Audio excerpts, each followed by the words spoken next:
കർത്താവിൻ്റെ അതിപരിശുദ്ധമായ നാമം വാഴ്ത്തപ്പെടുമാറാകട്ടെ. ഒരിക്കൽ കൂടി വേദപുസ്തകത്തിൽ നമ്മൾ 7 ന്യായവിധികളെക്കുറിച്ച് കാണുന്നുണ്ട്. അതായത് ദൈവജനത്തെ ന്യായവിധിയാണ് ഇവിടെ കാണാൻ കഴിയുന്നത്. വേദപുസ്തകപ്രകാരം പഠിക്കുമ്പോൾ 7 ന്യായവിധികൾ ഉണ്ടെന്ന് മനസ്സിലാക്കുവാൻ സാധിക്കും. പാപത്തിൻ്റെ ശിക്ഷയായ ന്യായവിധി, ജഡ്ജ്മെൻറ്റ് ഫോർ സിൻ.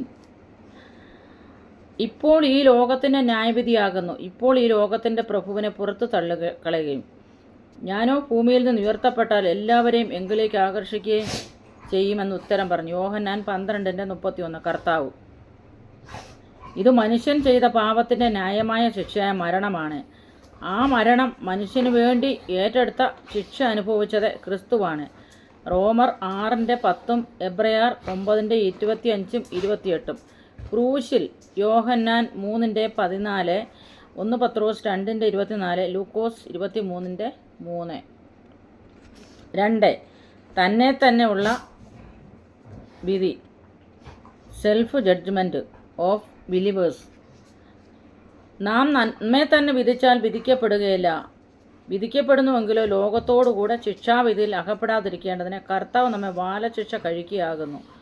ഇത് ഓരോ വിശ്വാസികളുടെയും മനസ്സാക്ഷിയുടെ വിധിയാണ്. മനസ്സാക്ഷി വിധിക്കും. 1 കൊരിന്ത്യർ 11:31, 32, യോഹന്നാൻ 8:9, എഫേസ്യർ 4:22, കൊലോസ്യർ 3:15, 17. തന്നെ തന്നെ ശരിക്കും തെറ്റ് ബോധ്യപ്പെടുത്തുന്നതും നാം തന്നെ വിധിക്കുന്നതുമാണ്. നമ്മുടെ തെറ്റുകളെ ബോധ്യപ്പെടുത്തി നാം നമ്മെ തന്നെ വിധിക്കുന്ന ഒരു അനുഭവത്തിലേക്ക് നാം അടങ്ങി വരണമെന്നാണ് ദൈവത്തിൻ്റെ വചനം പറയുന്നത്. 3. ഇസ്രായേലിൻ്റെ ന്യായവിധി, ജഡ്ജ്മെൻറ്റ് ഓഫ് ഇസ്രായേൽ. ഇസ്രായേലിൻ്റെ മത്സരം, പാപം. എസെക്കിയേൽ 20:33, 44. ഇത് ഇനിയും മഹോദ്രവകാലത്ത് സംഭവിക്കാൻ പോകുന്ന ന്യായവിധിയാണ്. ഇസ്രായേൽ ജനം കടൽക്കരയിലെ മടൽ പോലെ ആയിരുന്നാലും ഒരു ശേഷിപ്പ് മാത്രമേ രക്ഷിക്കപ്പെടുകയുള്ളൂ. റോമർ 9:27, സെക്കരിയാവ് 12:10, 13:1. ഇത് സംഭവിക്കുന്നത് മഹോദ്രവ കാലത്താണ്. ഇരമ്യാവ് 30:3, 11, മത്തായി 24:4, 15, ദാനിയേൽ 9:27, 12:1 നമുക്ക് കാണാൻ കഴിയുന്നുണ്ട്. ദൈവത്തോട് മത്സരിച്ച ദൂതന്മാരുടെ ന്യായവിധി, ജഡ്ജ്മെൻറ്റ് ഓഫ് ഏഞ്ചൽസ്.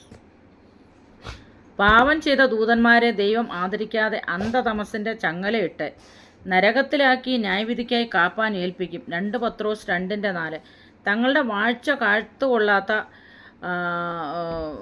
സ്വന്തം വാസസ്ഥലം വിട്ടുപോയ ദൂതന്മാരെ മഹാദിവസത്തിൻ്റെ വിധിക്കായി ചങ്ങലയിട്ട് അന്ധകാരത്തിൻ്റെ കീഴിൽ സൂക്ഷിച്ചിരിക്കുന്നു. യൂദ 6.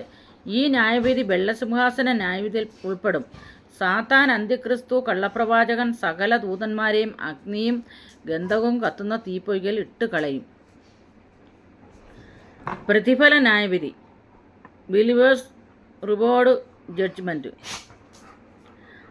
അവനവൻ ശരീരത്തിലിരിക്കുമ്പോൾ ചെയ്തത് നല്ലതാകിലും തീയതാകിലും അതിനെ തക്കവണ്ണം പ്രാപിക്കേണ്ടതിന് നാം എല്ലാവരും ക്രിസ്തുവിൻ്റെ ന്യായാസനത്തെങ്കിൽ വെളിപ്പെടേണ്ടതാകുന്നു.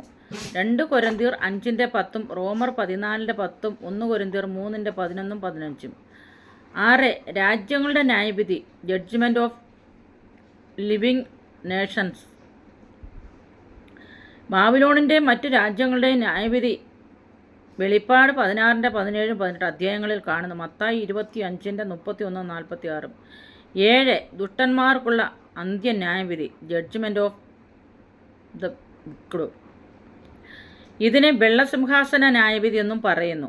വെളിപ്പാട് 20:11, 15, അപ്പോസ്തല പ്രവൃത്തി 17:31, റോമർ 2:16. സിംഹാസനത്തിലിരുന്ന് മരിച്ച് പോയവരെയും ന്യായം വിധിച്ച് തീയും ഗന്ധവും കത്തുന്ന പൊയ്കയിൽ ഇട്ടുകളയും. ഇതാണ് 2ാം മരണം. അങ്ങനെയാണ് 7 ന്യായവിധിയെക്കുറിച്ച് ഇവിടെ കാണാൻ കഴിയുന്നത്. ദൈവം നമ്മളെ അനുഗ്രഹിക്കട്ടെ.